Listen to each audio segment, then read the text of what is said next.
Dear rockers, कैसे हैं आप सभी। और भाई साहब के ड्रामा डाई हार्ड फैंस, आपका क्या हाल है। तो आज हम आपके लिए लेकर आ गए हैं सुपर कोरियन सीरीज। देखो, इसका इंट्रो देने की जरूरत है नहीं, क्योंकि आप इसके पहले 1 मिनट को देख लेंगे ना तो नारे लगाएंगे कि हमारी मांगे पूरी करो, बाकी एपिसोड्स पेश करो। इतनी भरपूर एंटरटेनमेंट करने वाली ये सीरीज है जिसका नाम है मॉन्स्टर, जो कि 2016 में रिलीज हुई थी। आपको कहने की जरूरत तो है नहीं, सब्सक्राइब आप कर देंगे। लाइक की मैं अपेक्षा करता हूँ मूवी के खत्म होने के बाद। तो कहानी की शुरुआत में दिखाते हैं अपने हीरो को, जिसका नाम है ली। ये बहुत ही अमीर घर का लड़का है। एक्चुअली हुआ ये था कि 1 साल पहले बेचारे का एक्सीडेंट हो गया, उसमें उसकी आंखों की रोशनी चली गई थी। लेकिन इस 1 साल में उसकी सुनने की शक्ति कई गुना ज्यादा तेज हो गई कि वो दूर से कोई फुसफुसा भी लेना उसको साफ साफ सुन लेता है। घर के नौकर तो धीमी आवाज में कहते हैं कि मालिक तो देख नहीं सकता, क्यों ना कुछ कीमती चीजें चुरा ले। हाँ, पर ली एक एक शब्द साफ सुन लेता है दोस्तों, और वो उनका दिया हुआ खाना नीचे फेंक देता है। फिर होती एक मीटिंग। ये देखिए, ये है ली की मौसी, जिसका नाम है मोना। ली को तो इन पर भी शक है कि कहीं उसके पेरेंट्स का एक्सीडेंट इसने तो नहीं करवाया।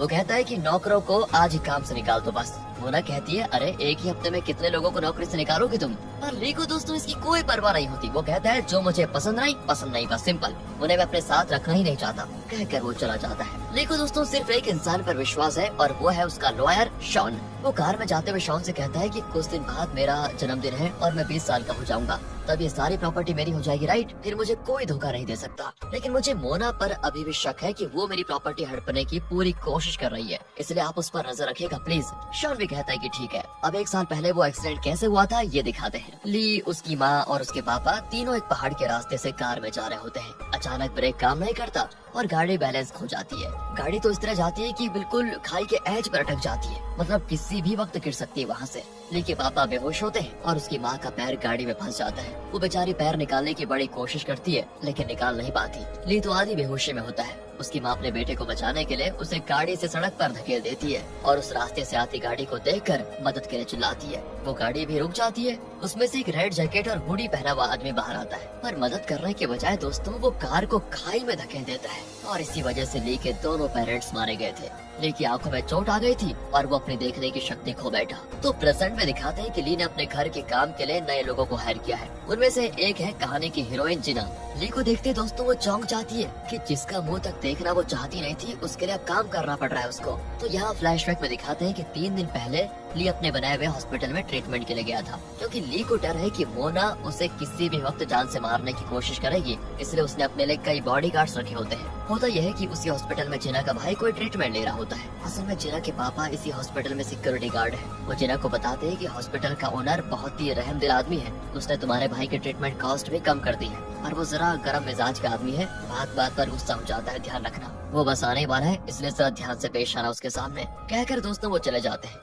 अब ली हॉस्पिटल आकर बाथरूम जाता है तो वहाँ कोई पीछे से उसे कस के पकड़ लेता है। वो घबरा जाता है कि कहीं ये मोना का भेजा हुआ कोई आदमी तो नहीं, जो शायद मेरा कत्ल करने की कोशिश कर रहा है। असल में दोस्तों वो जिना का भाई होता है। इतने में गार्ड्स जिना के भाई को पकड़ लेते हैं, और ली उसको बुरी तरह डांट रहा होता है कि ये क्या बदतमीजी है। इतने में जिना भी आ जाती है और ली पर चिल्लाती है कि एक बीमार लड़के से कोई इस तरह बात करता है क्या, तुम्हारा दिमाग तो ठीक है ना।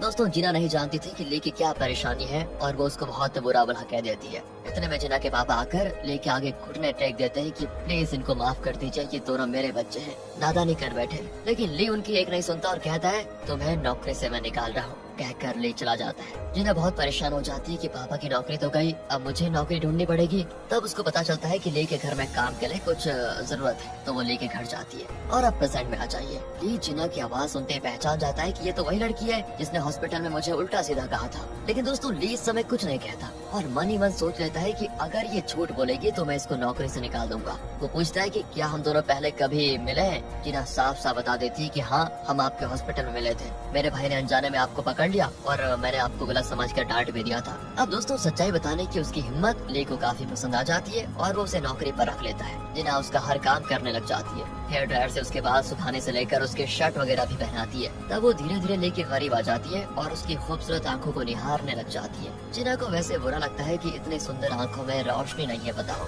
अब दोस्तों ली भी सेंस कर लेता है कि वो बहुत पास आ गई है। वो कहता है, इतना पास मत आया करो, दूर हटो। सब कुछ दोस्तों बहुत अच्छा चल रहा होता है। लेकिन एक दिन की बात है, मोना जिना से कहती है कि ली तुम पर बहुत विश्वास करने लगा है, इसलिए तुम्हें मेरा एक काम करना होगा। तुम उसकी हर बात को मुझे इन्फॉर्म करते रहना कि वो कहाँ जाता है, किससे बात करता है, क्या फैसले लेता है। अगर तुमने मेरा काम कर दिया तो मैं तुम्हारे पापा को उनकी नौकरी वापस दिलाऊंगी और तुम्हारे भाई का हॉस्पिटल बिल भी मैं भर दूंगी। दोस्तों ये सारी बातें ऊपर खड़ा ली सुन रहा होता है, क्योंकि उसके कान तो हमने जैसे आपको पहले बताया बहुत तेज है। फिर जिना ऊपर आती है तो ली कहता है मैंने तुम्हें नौकरी से निकाल दिया, तुम जा सकती हो। जिना पूछती है मुझे नौकरी से निकाल दिया मतलब, मैंने ऐसी कौन सी गलती कर दी? ली कहता है तुम मोना के साथ मिल गई हो और मुझ पर जासूसी कर रही हो। और दोस्तों ये सुनकर जिना को गुस्सा आ जाता है। वो कहती है कि एक तो आपकी वजह से मेरे पापा की नौकरी गई, जबकि उनकी कोई गलती नहीं थी।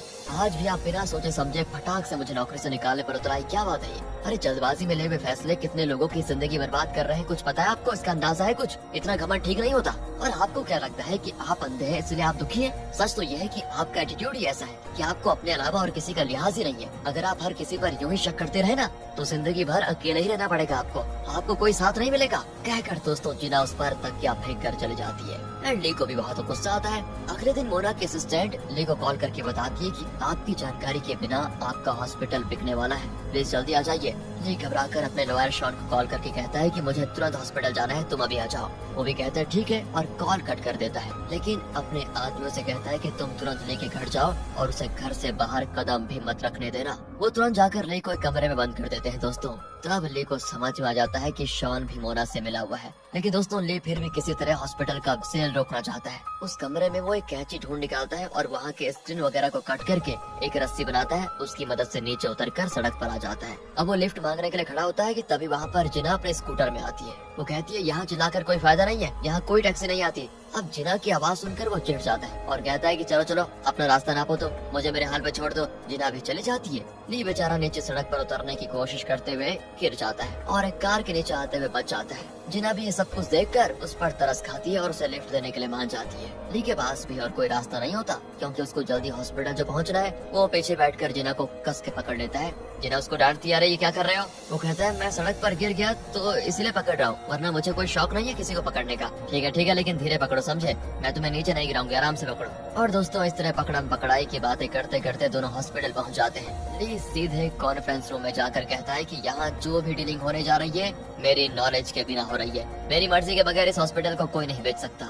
और दोस्तों ये देखिए, ये है इस कहानी का विलन नाथन, जो इस हॉस्पिटल को खरीदना चाहता है। अब ली के ऐसा करने से सारे बोर्ड मेंबर्स को पता चल जाता है कि ये इलीगल डीलिंग हो रही है। वो डील कैंसिल कर देते हैं और नाथन को वहाँ से जाना पड़ता है। अब ली मोना से बहस करता है कि मेरी परमिशन के बिना ये बताओ ये सब करने की क्या जरूरत है और किसने हक दिया आपको ये करने का? वो कहती है वैसे हॉस्पिटल लॉस में चल रहा है, इसलिए सोचा इसको बेचेंगे तो अपनी दूसरी कंपनी को बचाने में मदद हो जाएगी। ली कहता है सुनिए, मुझे आपकी मदद की जरूरत है ही नहीं, समझे आप? मुझे पता है कि बैंक ने हमको टाइम दिया है और मैं जानता हूँ कि मेरी माँ और पापा का एक्सीडेंट भी आप ही ने करवाया था। ये सुनकर मोना चौंक जाती है कि बताओ मैं अपनी सगी बहन और उसके पति का कत्ल कैसे कर सकती हूँ? ली कहता है अच्छा, माँ मरने से पहले आपका ही नाम ले रही थी और शॉन भी तुम्हारा याद में निकला, उसने मुझे अपने घर में बंद कर दिया था, वो भी तुम्हारे कहने पर। कहकर दोस्तों वो चला जाता है। मोना की समझ में नहीं आता कि ये क्या बोल रहा है। लगता है दोस्तों मोना का ली के पेरेंट्स की मौत में कोई हाथ ही नहीं था। एंड तब उसको याद आता है कि उसका पति जिसका नाम जेजे है वो और शॉन एक ही कॉलेज में पढ़ते थे और अच्छे दोस्त भी थे।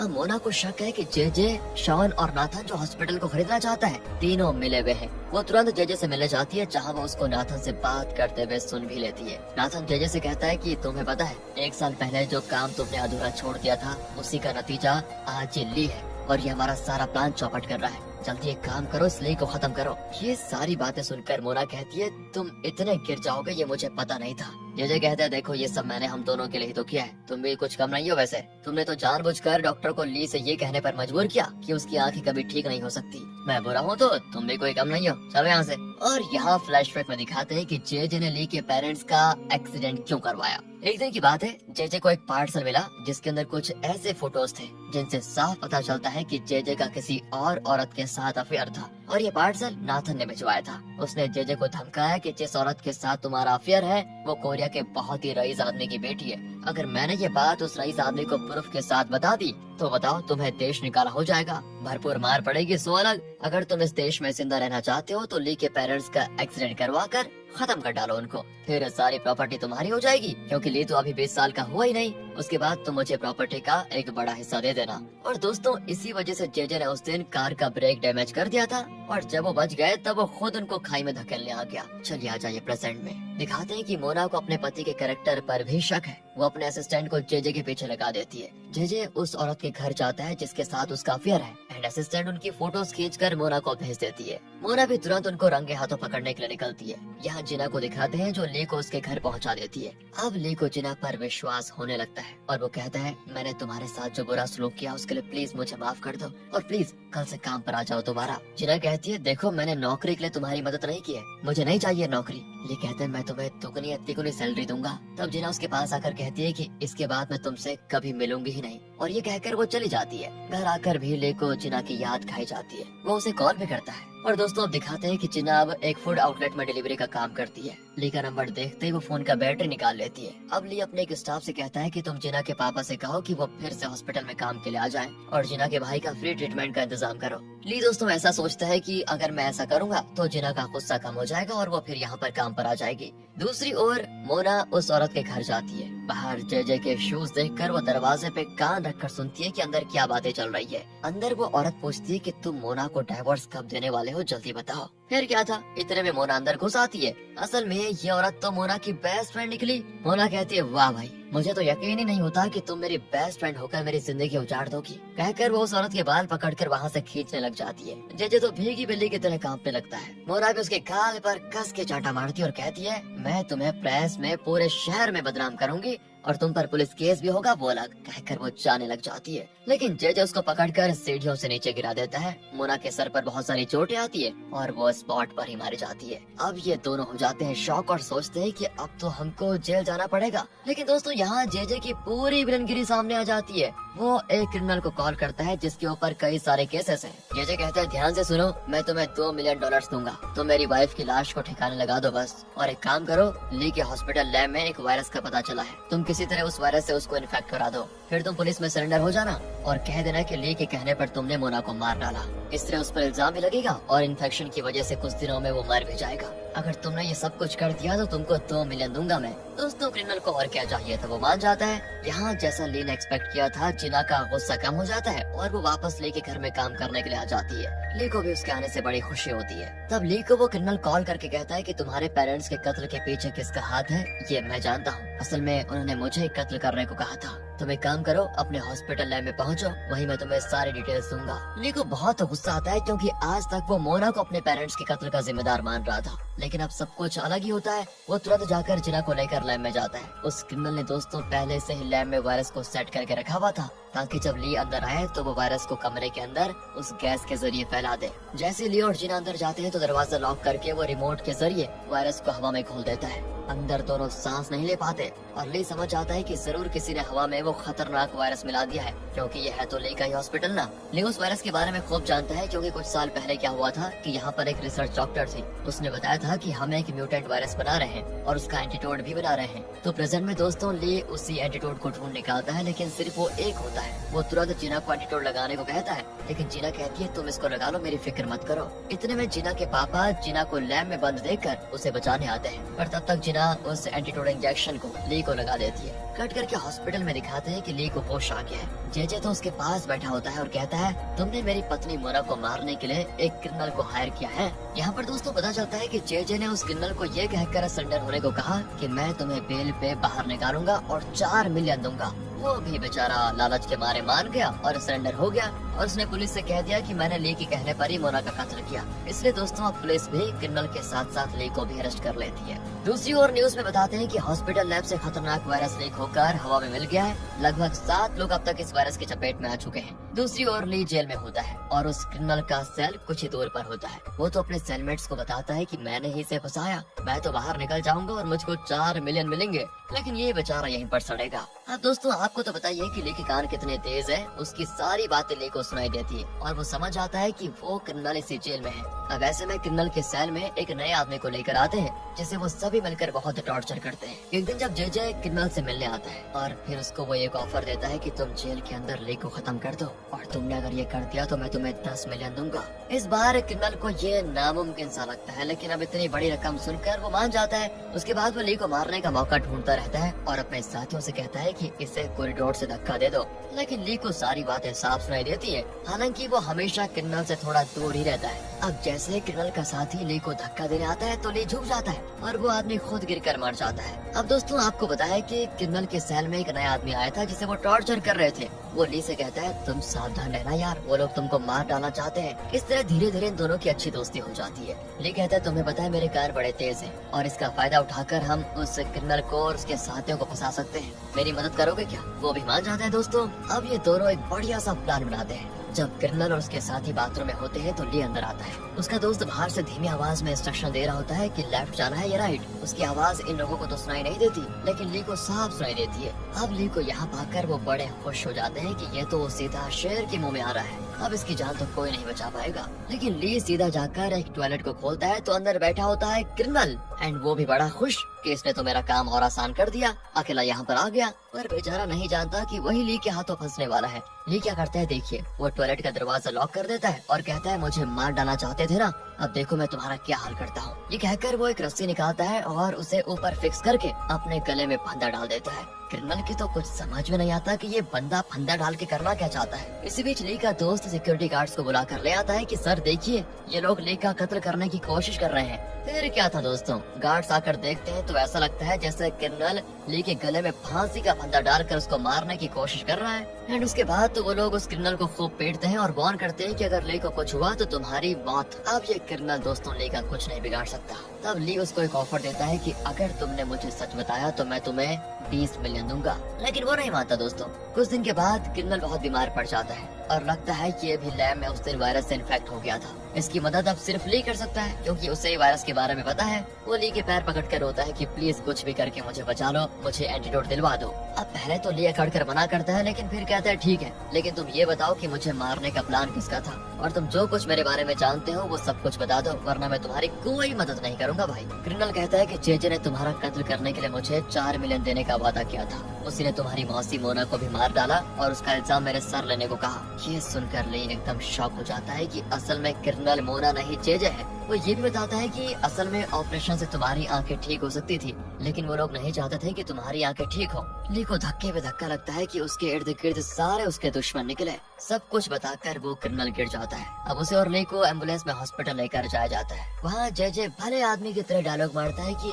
अरे हमारे परिवार के तुम इकलौते वारिस हो, मैं तुम्हें कैसे भी करके बेल दिलाने की पूरी कोशिश करूंगा। पर दोस्तों ली को तो इसका असली चेहरा पता है, वो एकदम चुप रहता है। फिर ली को उसी हॉस्पिटल में एडमिट किया जाता है। अब ली एक नए लॉयर को हायर करता है और बताता है मुझे मोना के और मेरे पेरेंट्स के कत्ल में जेजे पर शक है, आप कैसे भी करके उसको अरेस्ट करवाइए। तभी अचानक वहाँ पर जेजे आता है तो नया लॉयर जेजे से मिलने जाता है। इसी बीच ली गार्ड से कहता है कि प्लीज आप दरवाजा खोल दीजिए, मुझे घुटन हो रही है। असल में दोस्तों वो इन दोनों की बातें सुनना चाह रहा था। नया लॉयर जेजे से कहता है कि ली को आप पर शक है। जेजे कहता है अरे उसे अपने पेरेंट्स की मौत के बाद गहरा सदमा लगा इसलिए उसको हर किसी पर शक होता है। यह एक तरह की मेंटल प्रॉब्लम है तो हमें उसको किसी मेंटल हॉस्पिटल में भर्ती करवाना चाहिए। अब ये सुनकर दोस्तों ली वहाँ से भागने की कोशिश करता है लेकिन उसका हाथ हैंडकफ से बेड पर बंधा होता है। उस रात होता यह है कि कोई उसको बचाकर बाहर लेकर आ जाता है और ये कोई और नहीं मोना की असिस्टेंट है। वो उसको एक गाड़ी में बिठाकर लेकर तो जाती है लेकिन अब पुलिस उनके पीछे पड़ जाती है। इसी बीच जेजे को भी पता चल जाता है और वो भी ली को ढूंढने में लग जाता है। इसी बीच होता यह है कि मोना के असिस्टेंट ली को बीच रास्ते में उतार देती है क्योंकि पुलिस इनकी गाड़ी के पीछे पड़ी हुई थी। वो कहती है तुम जल्दी उतरो और एक टैक्सी लेकर किसी सेफ जगह पर निकल जाओ। कहकर वो निकल जाते हैं। ली यहाँ पर लिफ्ट मांगने के लिए खड़ा रहता है और ऐन वक्त पर वहाँ पर जेजे आ जाता है। बेचारा ली नहीं जानता कि ये जेजे की गाड़ी है और वो उसमें चढ़ जाता है। पर दूर से मोना की असिस्टेंट ये देख रही थी और तुरंत ली को कॉल करके कहती है कि अरे तुम्हें वही गाड़ी मिली थी क्या चढ़ने को, वो जेजे की गाड़ी है, कुछ भी करके निकलो उस गाड़ी से बाहर। ली अब जोर से चिल्लाने लग जाता है। इतने में असिस्टेंट की गाड़ी भी जेजे की गाड़ी के आड़े आकर रुक जाती है। इसी बीच जेजे अपने आदमी से कहता है कि अरे वो कौन है जो ली की मदद कर रही है, उसका पता लगाओ। लेकिन इतने में दोस्तों वो निकल जाती है और जेजे ली को पकड़ लेता है और कहता है बेटा अब तो तेरी मौत मेरे हाथों होगी, फिर सारी प्रॉपर्टी मेरी। ली कहता है तुम कुछ भी कर लो लेकिन मैं वापस आऊंगा। कहकर वो पानी में कूद जाता है। जेजे सोचता है चलो बढ़िया ही हुआ, मैं वैसे भी उसको मारने वाला था। लेकिन अगले दिन दिखाते हैं कि ली कचरे के ढेर में पड़ा हुआ है और अपनी आंखें खोलता है। इसी के साथ इस सीरीज का पार्ट 1 यहाँ पर होता है खत्म। उम्मीद है ये पहला पार्ट आपको पसंद आया होगा और अगर आ गया है तो और पार्ट्स की रिक्वेस्ट आप डाल दीजिए। ज्यादा रिक्वेस्ट मिले तो हम जरूर अगले पार्ट्स को लेकर आएंगे। बाकी अगर आपको वीडियो अच्छी लगी हो तो लाइक कीजिए, चैनल को सब्सक्राइब, ध्यान रखिए अपना। फाइनली